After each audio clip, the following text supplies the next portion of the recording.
Mr. Chair, Mr. Chair, excuse me. Mr. Chair, because the last time I was here, I was only allowed 2 questions by you. And yet, mga kasamahan ko rito, bilang respeto sa mga kasamahan ko, they were allowed na 1 to sawa. Dapat maging fair ka, Mr. Chair. Pag sinabi mong 2 questions, 2 minutes talaga, you have to stick with it. You're not being fair, Mr. Chair. I am fair kasi nandito ka sa... No, kasi nung last time, sabi mo sa akin 2 questions lamang. Sabi mo 1 question. Sabi ko, tinitipid mo ako, sabi mo 2 questions. And now, pinapayagan mo kahit na ilang questions. Be fair, Mr. Chair. Teka muna, bago tayo magkaroon ng impression na walang fair dito, noon, sinabi ko na in the earliest statement na nag-uumpisa tayo noon at kinakailangan nating mabakate ang plenary at exactly 2:15, kaya tayo nagmadali. Kaya naman sabi ko sa inyo, pasensya na muna. Ngayon, sa dami ng gustong magtanong, kaya binigyan natin ng tigpa 5 minutes ngayon. Kaya lang, I am following a schedule here. Ito pa yung nandito kung wala na si Senator Marcos, tapos ka na. Mr. Chair. Mr. Chairman, I made the motion, Mr. Chairman. I have a pending motion, Mr. Chair. I second the motion.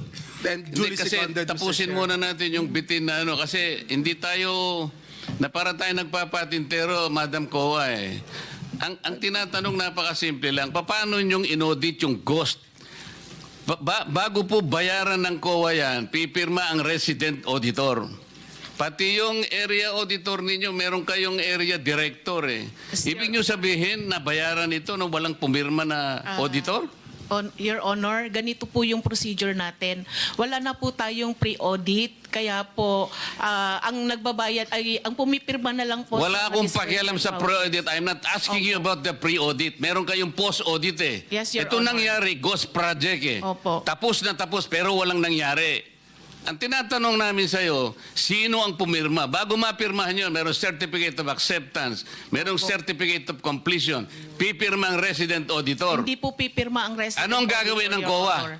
Post-audit nga lang po. Kaya po... Ano nga yung post-audit? In your charter, Opo. magkaintindihan tayo. Ito yung inyong charter, sample of services listed in COA Citizens Charter. Financial audit, performance audit, compliance audit, fraud audit, special audit, notice of disallowance, notice of charge, notice of suspension. Among these, alin ang akma doon sa performance ng contract? Opo. Nasaan kayo? Papasok po siya sa compliance, sir. Sus Mariosep, Opo. wala nga compliance Ganito po, Your Honor, marami pong observation ng mga auditors natin pagdating po sa compliance nila sa procurement. Sinong mag-a-avail ng compliance? Sino yung auditee? DPWH po sa case po natin ngayon, Your Honor. So anong nangyari?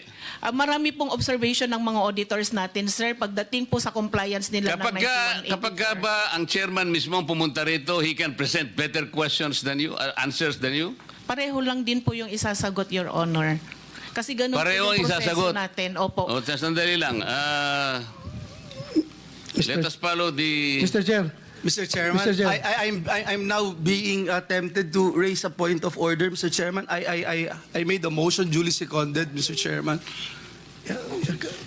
kasi nga kung... to subpoena, Mr. Yeah. Chairman, today, Mr. Chairman. I'm asking it today because they said they if that fix will it help us, today. okay. Any second? It was already seconded, Mr. Oh, there's a motion and there's second. The motion is approved. Then let's Thank you, continue Mr. with the questioning. Mr. Chair. Sir, kasi yung 5 minutes ko, maraming sumingit. Last na lang, isa lang. Hindi, kasi maigsi. hindi na makakaano itong mga kasama natin. With the permission of Baka mamaya Senator sabihin Tolpo. na naman, unfair Senator tayo. Tolpo, maigsi lang. Maigsi lang. Ha?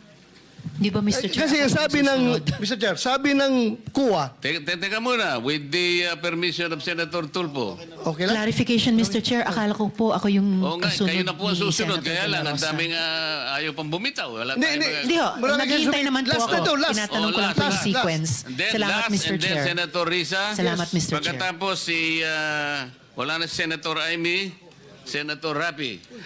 Yeah. Sandali lang, ikaw na muna.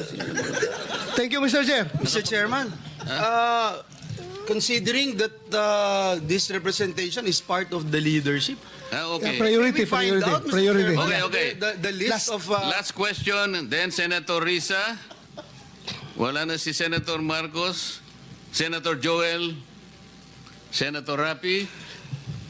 Senator Robin, magkano ka? Senator Robin. And then Senator Mark. Okay. In that order. Thank you, Mr. Chair. Proceed, sir. Proceed.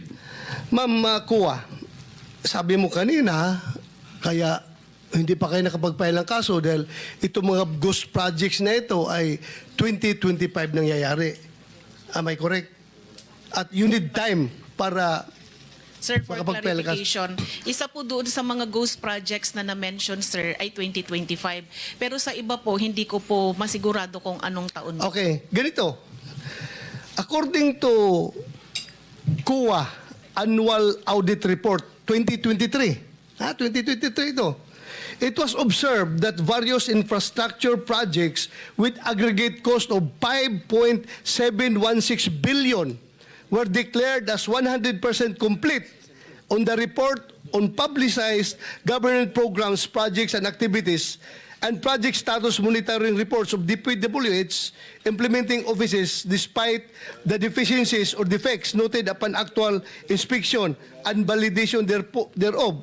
Ibig sabihin po, sa regular annual audit ng COA, nakikita na ang mga mali-maling report ng District Engineering Office ng DPWH.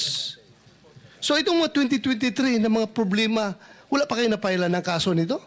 Your Honor, yung iba po dyan kasi, kinorek na nung contractor yung mga noted deficiencies. Yung iba naman po, nagbayad na po yung mga persons liable. At doon sa mga nakorek, kahit nakorek po, meron din pong mga pinataw or nakolektang liquidated damages po. So, meaning wala talaga nakasuhan kasi naayos nila. Naayos nila ito lahat. Kasi 5.716 billion pesos na projects. Sabi maraming deficiencies. Tapos Po yung wala total- nakasuhan. Yan po yung total contract cost, Your Honor, yung 5.7. Yes. Opo. So wala nakasuhan ito.